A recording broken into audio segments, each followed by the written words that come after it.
꼭지요. 구독, 좋아요, 알림 설정까지 모두 부탁드려요. 안녕하세요. 치킨스탁TV입니다. 아이캐스트의 공모 내용을 살펴보겠습니다. 주식회사 아이캐스트 1996년에 설립됐습니다. 100명가량의 임직원이 있고요. 중소기업 경영관리 솔루션 개발 및 공급 업체입니다. 김순모 대표이사 같은 경우는 걸어온 길이 좀 특이하시더라고요. 외대 스페인어과를 졸업하셔가지고 영우통상이라는 곳에서 일하시다가 성광슈퍼 지점장을 하시다가 아이캐스트 사업총괄 해가지고 대표이사가 되고 상장까지 오게 된 분입니다. 중간중간에 공부도 이과 문과 가리지 않고 열심히 하시고 현재 소프트웨어 산업협회 이사를 하고 계십니다. 공모 개요는 주관사 미래세대우, 청약기일은 27일에서 28일이고요. 납입기일은 2월 1일입니다.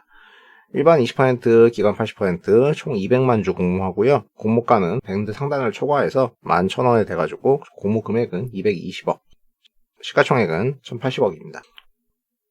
특이한 점은 얘네 공모가 다 자사주 매출이라는 겁니다. 그래서 이거 주당 2,250원 정도에 사가지고 내놓습니다. 자사주 들고 있어봐야 뭐하냐, 팔아서 상장하자 하는 것 같습니다. 기간 수요 예측 경쟁률은 1,500대 1이 나왔고요. 요즘 분위기 타가지고 다 상단 초과를 썼습니다. 대부분. 회사 내용도 심플하고 공모 규모 적당히 작으니까 이게 12,000원을 쓰니 13,000원을 쓰니 난리를 쳤는데 결과적으로는 공모가는 11,000원에 됐어요. 락업 비율 같은 경우에는 18% 정도. 이게 길게 건 애들도 있는데요. 그 마음을 알 것 같아요. 회사 내용을 보시면 아시게 될 거예요. 공모 주주 구성 같은 경우에는 다 짧고 길게 락업들이 걸려 있고요. VC 한 달치 나오는 거 빼고는 수급이 가볍습니다. 유통 주식 수가 27%밖에 안 돼요. 한 달 내에는 얼마든지 튈 수 있는 요인이 될 수 있습니다. 자금의 사용 목적 같은 경우에는 시설 자금, IDC 센터, 장비 업그레이드하고 클라우드 깔고 이런 거 설치하면 회사가 일할 때 편하겠죠. 그리고 운영 자금의 일부는 이제 광고 홍보를 합니다. 동사가 파는 프로그램이 사업자들을 대상으로 파는 프로그램인데 이제 광고 인지도가 필요하다고 생각하는 것 같습니다. 그리고 R&D 같은 거 집행을 하고요. 마지막으로 특이한 점은 동사가 이제 법인세를 내겠다는 점을 적어놓은 건데요. 38억이나 되는데요. 전량 자사주 매출이다 보니까 아까 싸게 샀던 거의 차액에 대해서 세금이 발생하는 겁니다. 사업의 내용을 보겠습니다. 최근에 국내 IT 부분의 투자 지출 전망을 보면은 대략 메인이 이제 통신 서비스, 그리고 IT 서비스, 그리고 소프트웨어 이렇게 되는데요. 기업들이 구축해야 되는 IT 시스템 같은 경우에는 보통 보안이나 백업, ERP 시스템, 그리고 업무 시스템 이런 것들이거든요. 여기서 이제 패키지 소프트웨어 시장이 있는데 여기 시장 자체는 여기에 한 절반 정도 되거든요. 여기 성장률이 싱글 아이 정도, 6% 정도는 된다. 여기서 동사가 이제 주력으로 하는 ERP가 들어가게 됩니다. ERP라는 게 뭘까요? Enterprise Resource Planning. 번역하면 전사적 자원 관리 시스템인데 기업이 어떤 정보를 통합적으로 관리할 수 있으면은 그걸 분석해서 효율적인 결정을 할 수 있고 시스템에 접속만 하면은 필요한 정보를 확인할 수 있으니까 시간적이거나 공간적인 이슈가 줄어든다는 편의성이 생기는 거죠. 그래서 여러 회사들이 구축을 하는 거고요. 국내 ERP 시장 같은 경우에는 연간 CAGR 6% 정도 성장을 하는데 이는 신생기업들이 창업을 하는 거랑 같이 하고 있습니다. 이런 ERP의 제품에는 기업에 맞춤형으로 해주는 구축형이 있고 용도에 따른 개별 판매를 하는 모듈형, 단일 제품에 모든 걸 다 넣어서 파는 패키지형이 있습니다. 아무래도 위로 갈수록 좀 더 응용력이 뛰어나다고 보시면 될 것 같고요. 패키지 같은 경우에는 이제 구매를 해가지고 쓰다가 업데이트를 해가지고 부가 서비스 같은 걸 계속 붙여가지고 매출을 기대하는 겁니다. 쉽게 말해서 유료로 프로그램을 사서 쓰다가 이제 추가 기능을 쓰려면 인앱 결제 같은 게 추가된다 이렇게 보시면 되고요. 구축형 같은 경우에는 이제 구축을 해가지고 운용을 하다 보면 사람이 와가지고 유지보수를 해서 맞춰주는 거죠. 글로벌 ERP 시장 같은 경우에는 SAP, 오라클, 세이지 이런 회사들이 위주로 진행이 되는데 국내에도 이런 회사들이 들어오기는 하거든요. 근데 외국계 애들은 아무래도 중견이나 대기업 위주로 상대를 합니다. 그러니까 얘네 입장에서는 말했다에는 좀 이렇게 먹을 게 없다 이렇게 생각하는 것 같아요. 그런 부분을 더존이나 영림원, 비젠트로 이런 애들이 공략을 해서 들어오는 거고요. 더존 같은 경우는 성공을 해가지고 마켓쉐어가 상당을 하거든요.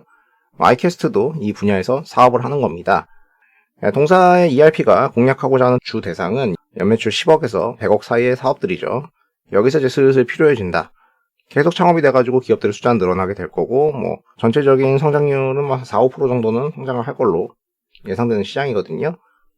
약간은 이제 영세한 이런 기업들을 타겟으로 해가지고 판다고 치면은 여기에 이제 머릿수로 승부를 해야 될 텐데요. 여력이 이렇게 높지는 않은 애들이기 때문에 판다면은 이제 패키지형으로 가격 경쟁력 측면을 부각해서 팔아야 될 것 같습니다. 동사 ERP 프로그램 얼마예요? 패키지형은 아까 매출액 10억에서 100억 사이에 중소기업 위주로 나가는 거고요. 이제 구축형도 있어요. 얼마예요? 셉. 셉이랑 같이 하는 건데 매출액 100억 이상 중견애들도 살짝 구축하겠다.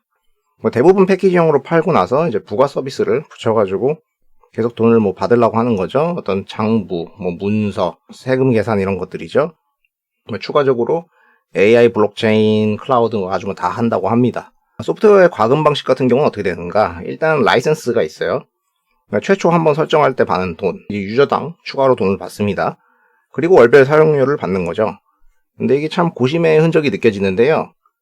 낮췄다가 또 올렸다가 이러는 거 보면은 이게 아마 모객하려고 당시 이런 변동이 있지 않나 생각이 되고요. 사용료 같은 경우에는 한번 인상을 하고 이후에는 일괄 상향시켜가지고 39,000원이에요. 이러면서 이제 매출이 조금씩 오르긴 했겠죠. 오른 만큼 마진도 좀 늘었을 겁니다. 자, 매출 구성 같은 경우에는 일단 다 내수고요. 90%가량이 얼마에요와 관련된 것들입니다. 나머지 부가 서비스가 있어요. 그리고 앞으로 신사업을 하겠다. 9월, 11월에 출시하고 또 앞으로 계속 낸다는 것들이 있거든요. 이 부분 간단하게만 볼게요. 자, 소상공인 대상 서비스 얼마? 좀 더 아랫단에 팔겠다는 건데 우리나라의 소상공인이 절대 다수다. 그러니까 이들에게 사업의 관리를 하게 해주는 소상공인용 ERP를 팔겠다는 건데요. 앱으로 이렇게 보여준다는 건데 이게 사업을 관리하는 내용들이죠. 이게 이제 예상 매출액이 24년도에 50억입니다. 그러면 아마도 여기 10억, 20억, 30억, 40억 이런 식으로 갈 텐데 영업이익 한 30% 잡으면은 여기서 대략 4억 정도 영업이익이 나지 않을까 싶습니다. 다음에 이제 비대면 문서 관리 서비스, 사인빌. 비대면이 확산되니까 이걸로 계약도 하고 문서도 주고 받고 이런다는 거겠죠. 시장이 나름 크다. 블록체인을 쓰면은 위변조가 안 된다. 이런 내용들인데 이 업종에서 하나같이 다 하겠다는 사업이에요. 그리고 이제 그놈의 핀테크. 모바일 빅데이터 블록체인 동사가 갖고 있는 모든 기술을 총집합해가지고 뭔가 핀테크를 하겠다. 어떤 금융기법을 쓸지는 모르겠지만 차별화된 금융기법과 오픈뱅킹 서비스를 하겠다. 블라블라블라 넘어가겠습니다. 자, 시장에서 이야기가 잠깐 나왔던 비대면 바우처 사업, 정부 지원 사업 같은 것도 합니다. 코로나 시대에 이제 비대면이 되면은 바우처로 뭔가 결제를 하려고 그러면 어떤 플랫폼이 필요한데 얘가 선정돼서 서비스를 한다. 예산은 꽤 있다. 이런 내용인데요. 이거 작년에 애널들이 열심히 밀던 거예요. 사실 얘 혼자 하는 것도 아니고 업체 꽤 있습니다. 개중에서 상장회사, 웹캐시나 더존, 비존 이런 것들 레포트 열심히 쓰면서 밀었는데 주가 꿈쩍도 안 했습니다. 혹시 나중에는 모르죠. 그래서 얼마에요를 기반으로 성장을 해가지고 응용 제품들을 계속 출시를 하고 앞으로는 글로벌 시장까지도 노려보겠다. 로드맵은 이렇습니다.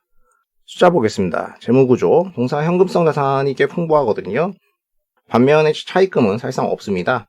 그래서 원래도 양호한 상태였다. 자사주 팔아가지고 더 현금이 빵빵하게 들어올 것이다. 재무 안전성의 이슈는 앞으로 크지는 않겠죠. 손익 같은 경우에는 이제 19년도까지는 영업이익이 고만고만하는 모습으로 보였는데요. 이게 특이한 점은 19년에서 20년을 넘어올 때 영업이익이 급증을 하게 됩니다. 이때 매출액은 거의 변하지 않았거든요. 그럼 어떤 비용이 빠졌다는 건데 현관비가 줄어든 게 보이시죠? 이 비용 분석을 해보면은 급여가 전년도 대비 줄어들었고 어떤 개발비 이런 것들이 줄어든 것을 확인할 수 있어요. 나쁘게 생각을 하면은 단순하게 비용을 짜내서 이익을 낸 거 아니야 이렇게 생각할 수도 있겠지만은 18년에서 19년 넘어갈 때 매출액이 뛰었잖아요.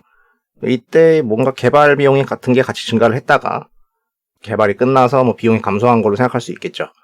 매출이 늘어났고 비용이 줄어드니까 이익이 늘었다 이렇게 보시면 될 겁니다. 그리고 아까 추가적으로 요금 인상했던 효과 같은 것도 여기 영업이익에 일부 기여가 돼 있을 겁니다. 20년에는 한 40억에서 50억 정도는 연간 영업이익 달성해볼 만하겠죠. 피해원 선정 보겠습니다. 유명한 관련 업체들 웹캐시, 비즈니스온, 영림원, 더존비존 선정을 했고요. 이 중에서 2개는 퍼 아웃라이어에서 제외했습니다. 20년 3분기 연한 산퍼를 보이는 35배인데 요거 적용해가지고 주당 평가에 16,900원 나왔고요. 할인율 37%에서 45% 적용을 했는데 상단 초과로 결정된 거죠. 실적들을 보면은 동사는 영업이 가이던스 상으로 20년은 50억, 21년에 60억 조금씩 늘 거다 하고 있습니다. 이 경우는 점진적 상승하는 거고요. 웹캐시 같은 경우는 격리나라로 쭉 올라오는 중이고요. 보지 않습니다. 영림원 20년 연간으로는 하던 만큼 할 것 같습니다. 비즈니스온 여기도 전형적인 하던 만큼 하는 회사죠. 더존비존 회계 프로그램 ERP 성장하는 회사고 매년 잘 하고 있습니다. 20년에도 잘 했죠. 대부분 이런 회사들은 한번 쓰고 나면은 계속 쓰니까 어느 정도는 꾸준히 가요. 그게 장점이죠. 추가적으로 여기서 보면 아이캐스트가 우리가 영림원보다 좋다 이런 걸 어필하는 부분이 있는데요. 동사의 OPM이 높다는 겁니다. 영림원 같은 경우는 OPM이 상대적으로 되게 낮거든요. 이거는 아이캐스트의 인적 구조가 괜찮다, 적은 인력으로 효율이 좋다 이런 건데요. 어쨌든 절대 이익의 규모는 현재 별로 차이가 안 나니까 이익을 더 늘려와야 이런 부분에 대해서 높은 평가를 받을 수 있을 겁니다. 자, 이 친구들은 시가총액을 영업이익으로 나눠가지고 POR을 산출해 보겠습니다. 레벨은 25배, 30배 정도 수준인 것 같습니다. 거의 비슷한데요. 다만 이제 웹캐시랑 더전비존이 조금 높은데 요거는 얘네가 이제 성장을 하는 회사라고 여겨지기 때문이고요. 나머지 애들은 뭐 상대적으로는 좀 정체된 모습으로 간다는 거죠. 그래도 얘네들은 다 25배, 30배 어딘가는 받았어요. 그래서 이거를 이제 시나리오별로 아이캐스트의 영업이익이 45억, 50억, 60억 이렇게 나온다고 봤을 때 배수를 이렇게 단계별로 매겨보면은 목표 시총이 나오지 않습니까? 그래서 기대 수익률을 계산을 해보니까 뭐 적어도 본전 많게는 뭐 더블까지도 나올 수 있는 가능성이 보였습니다. 뭐 이럴 가능성이 없어 보이죠. 또한 뭐 단순히 시가총액으로만 비교를 해보더라도 영림원의 한 1200억 정도는 받을만 하지 않을까, 맞춰줘야 되지 않을까 싶습니다. 영림원과 비즈니스온 사이, 뭐 1200억에서 2000억 사이 어딘가 정도라고 봐야겠죠. 주가 흐름을 보면서 상장 이후의 흐름을 예상해 볼게요. 최근에 상장한 게 이제 영림원 소프트웨어인데 공모가가 11,500원이었어요. 근데 시초가 매도는 비교적 고가였지만은 뭐 종가 기준으로는 소폭 수익으로 끝났네요. 이후에 이제 관련 업체들 주가 오를 때 영림원도 같이 좀 이렇게 올랐다가 내려왔고 이후로는 이 정도 수준을 계속 유지하고 있어요. 뭐 회사는 내용상 큰 변화가 없으니까 그대로일 거고 이 업종들 주가 자체가 최근에 크게 움직이지는 않았네요. 아이캐스트 같은 경우도 아마 비슷한 그림으로 가지 않을까 생각이 됩니다. 시초에 공모 버블로 높게 시작했다가 옆으로 기어가는 그림 예상을 해보고요. 뭐 락업 한 달 전에는 물량이 딱히 나올 게 없으니까 공모 후에 뭐 뜬금포로 올리는 꾼들이 붙냐 안 붙냐 뭐 이거는 제가 말할 수는 없는 영역이지만요. 만약에 뭐 얼마에요가 광고로 인지도가 높아져가지고 붙어가면은 사업적으로는 매출이 오를 때 고정비 효과가 발생하면서 이익이 웹캐시 같이 붙어가는 모습이 될 수도 있겠죠. 그러면은 야, 웹캐시의 경리나라처럼 야, 너 얼마에요? 라고 아냐? 뭐 광고 받냐? 이러면서 주목을 받을 수는 있습니다. 그러면서 막 이게 피터린치 투자야 이러면서 막 날아가겠죠. 근데 그게 안 되면은 그냥 이렇게 횡보 구간으로 가다가 가끔씩 어디 수주 땄다는 이야기가 나오던가 정책성 뉴스가 나오면은 추가적으로 뭐 이슈 타고 주가가 상승할 수는 있겠습니다. 뭐 대표적으로 아까 뭐 비대면 바우처 같은 거 시도했던 경험이 있겠죠. 그런 회사인 것 같습니다. 자, 이상으로 아이캐스트의 공모 분석을 마치겠습니다. 영상이 도움이 되셨다면 구독과 좋아요를 부탁드리겠습니다. 시청해주셔서 감사합니다.